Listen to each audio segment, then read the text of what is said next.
Welcome students, कक्षा 5 हिंदी व्याकरण लिंग। आज हम लिंग के बारे में पढ़ेंगे। संज्ञा के जिस रूप से पुरुष जाति अथवा स्त्री जाति का बोध होता है उसे लिंग कहते हैं। जिससे हमें स्त्री या पुरुष जाति का पता चलता है उसे लिंग कहा जाता है कि उसमें कौन सा स्त्री लिंग है और कौन सा पुल्लिंग है, उसे देखकर हम समझ सकते हैं। जैसे कि छात्र, छात्रा, गाय, बंदर, दादाजी, ये सभी लिंग के अंदर आते हैं। लिंग के दो भेद होते हैं, पहला पुल्लिंग, दूसरा स्त्रीलिंग। पहला है पुल्लिंग। पुल्लिंग के अंदर जिस शब्द से पुरुष जाति का बोध होता है उसे पुल्लिंग कहते हैं, जिससे हमको पता चलता है कि ये पुरुष जाति का बोध करा रहा है, वो पुल्लिंग कहलाता है। जैसे घोड़ा, मोर, शेर, हिमालय आदि। दूसरा है स्त्रीलिंग। जिस शब्द से स्त्री जाति का बोध होता है उसे स्त्रीलिंग कहते हैं, जिससे हमें पता चलता है कि ये स्त्री जाति का बोध करा रहे हैं, उसे स्त्रीलिंग कहा जाता है। जैसे कि लड़की, नदी, औरत, चाची, बेटी आदि। पुल्लिंग से स्त्रीलिंग बनाने के कुछ नियम हैं जिसके बारे में मैं आपको बता रही हूँ। पहला नियम है, जिस पुल्लिंग शब्द के अंत में अ अथवा आ होता है तो उसे स्त्रीलिंग बनाने के लिए उसमें बड़ी की मात्रा जोड़ दी जाती है। जैसे पुत्र का पुत्री। आप देख रहे हो कि त्र में अ की मात्रा है तो उसे स्त्रीलिंग बनाने के लिए उसमें बड़ी की मात्रा लगा दी गई है। वैसे ही लड़का का लड़की, लड़का में क में आ की मात्रा है और उसे स्त्रीलिंग बनाने के लिए हमने उसमें बड़ी की मात्रा जोड़ दी है तो लड़का से लड़की बन गया है। दूसरा, कुछ पुल्लिंग शब्द के अंत में आनी जोड़ने पर स्त्रीलिंग शब्द बन जाता है। जैसे नौकर का नौकरानी।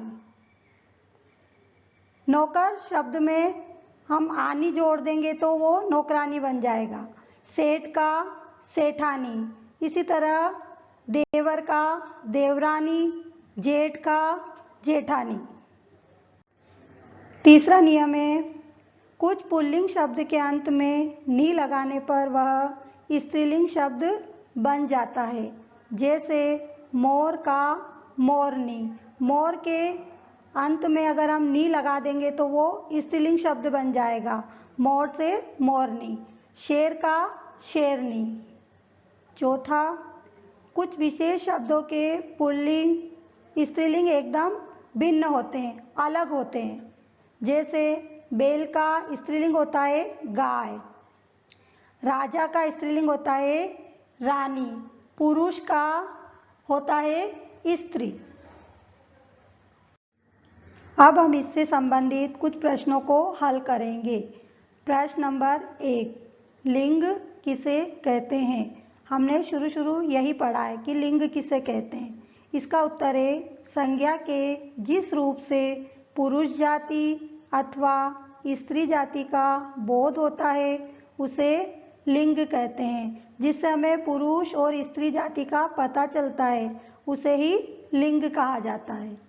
प्रश्न नंबर 2, लिंग के कितने भेद होते हैं, यानी कि लिंग कितने प्रकार के होते हैं?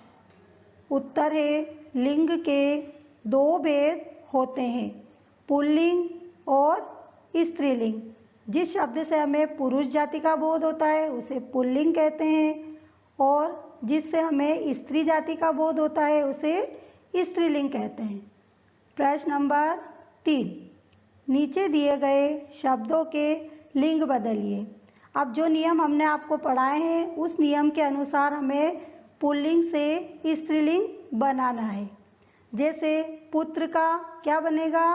पुत्री, क्योंकि इसके अंत में अ की मात्रा लगी हुई है तो इसको स्त्रीलिंग बनाने के लिए हम इसमें ई की मात्रा लगाएंगे तो पुत्र से पुत्री बन जाएगा।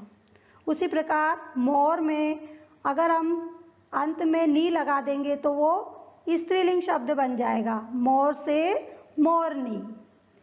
बकरा, इसमें भी आ की मात्रा लगी हुई है, तो इसको स्त्रीलिंग बनाने के लिए हम इसमें ई की मात्रा जोड़ देंगे। बकरा से बकरी।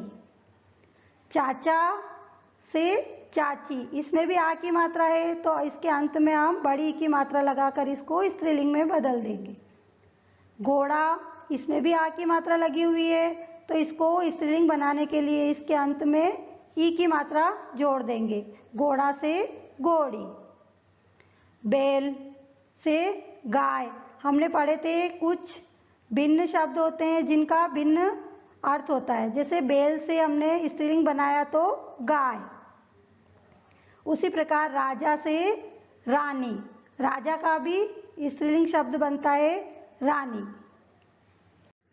बच्चों, आपने अभी जितना भी पढ़ा है आप उसकी प्रैक्टिस करिए, और अगर आपको कुछ समझ में नहीं आता है तो आप कमेंट बॉक्स में पूछ सकते हैं। जितनी आप प्रैक्टिस करेंगे उतना ही आपको आएगा। अगर एक बार में वीडियो समझ में नहीं आता है तो आप उसे बार बार देखिए। धन्यवाद।